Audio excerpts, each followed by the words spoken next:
नमस्कार। आज हम एक बहुत ही दिलचस्प सफर पर निकलने वाले हैं, समय को मापने का सफर।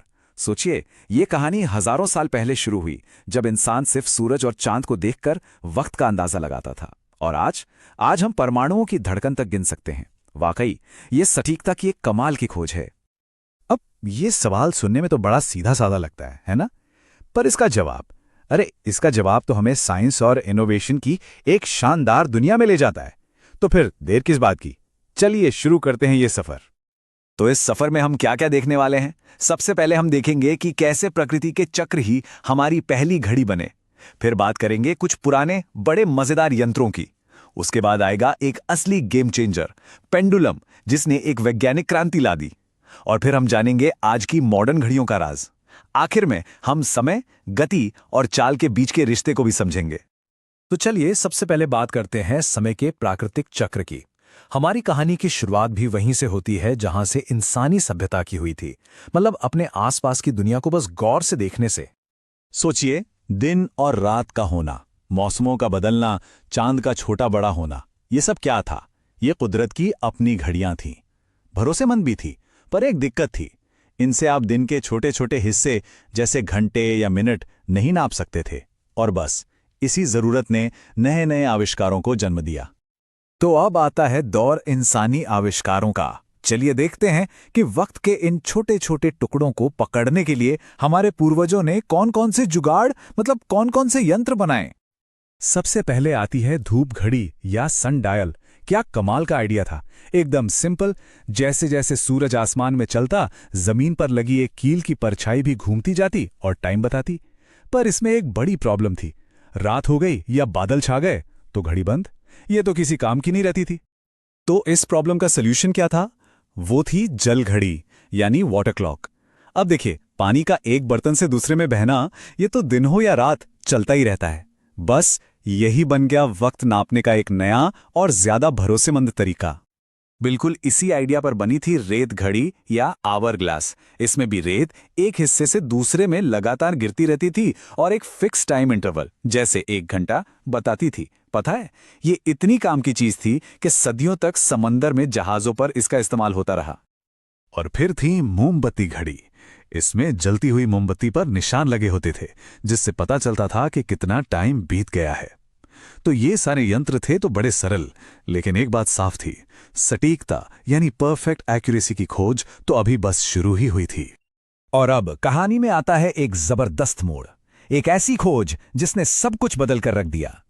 ये क्रांति आई थी महान वैज्ञानिक गैलीलियो गैलीली के प्रयोगों से।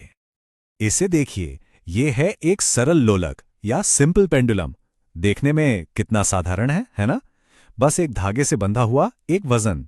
लेकिन गैलीलियो ने इसकी इसी मामूली सी दिखने वाली हरकत में एक बहुत बड़ा राज खोज निकाला। तो होता क्या है, जब ये गोलक अपनी बीच की पोजीशन अ से एक तरफ ब तक जाता है, फिर दूसरी तरफ स तक और फिर वापस अ पर लौट आता है, तो हम कहते हैं कि इसने एक दोलन या ऑसिलेशन पूरा कर लिया।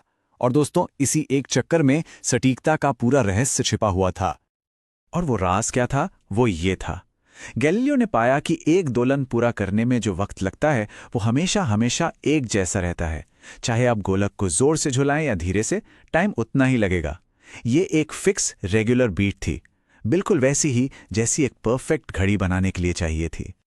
तो पेंडुलम के इसी सिद्धांत ने मैकेनिकल घड़ियों का रास्ता खोला। अब चलिए देखते हैं कि आज की मॉडर्न टेक्नोलॉजी हमें एक्यूरेसी के किस कमाल के लेवल तक ले आई है। और मजे की बात पता है क्या है? आज की मॉडर्न घड़ियों का बेसिक प्रिंसिपल भी वही है जो पेंडुलम का था। किसी ऐसी चीज का इस्तेमाल करना जो एक रेगुलर, बार बार होने वाली गति करती हो। बस फर्क इतना है कि अब हम धागे और गोलक की जगह कुछ बहुत ज्यादा तेज और सटीक चीजों का इस्तेमाल करते, जैसे कि हमारी क्वार्ट्स घड़ियां। ये एक छोटे से क्वार्ट्स क्रिस्टल के बहुत ही तेज वाइब्रेशंस का इस्तेमाल करती हैं। लेकिन एक्यूरेसी का जो असली शिखर है ना, वो है एटॉमिक क्लॉक्स, यानी परमाणु घड़ियां। ये तो एटम्स के वाइब्रेशन से टाइम का पता लगाती हैं। अब आप सोच रहे होंगे कि ये कितनी सटीक होती होंगी। तो सुनिए, ये इतनी सटीक हैं कि लाखों साल में जाकर कहीं इनमें सिर्फ 1 सेकंड का फर्क आता है। जी हां, लाखों साल में सिर्फ 1 सेकंड।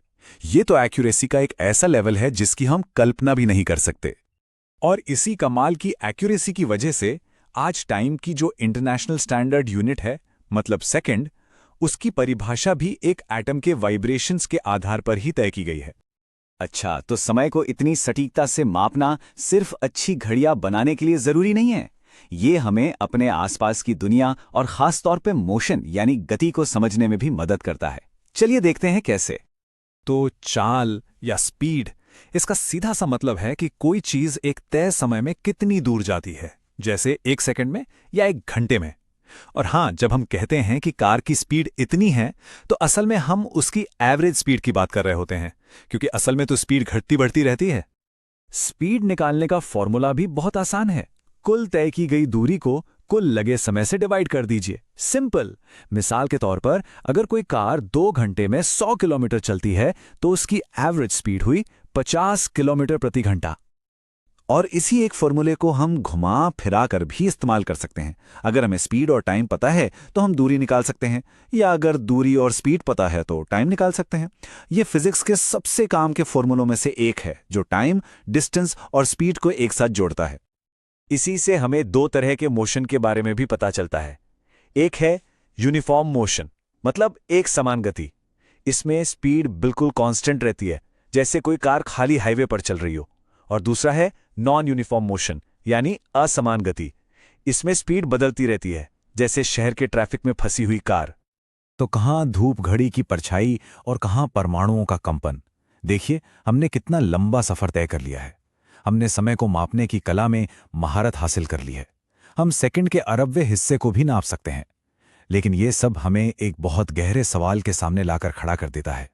अब जब हमारे पास समय को इतनी बारीकी से नापने की ताकत है, तो सवाल यह है कि हम इस कीमती समय का इस्तेमाल कैसे करते हैं।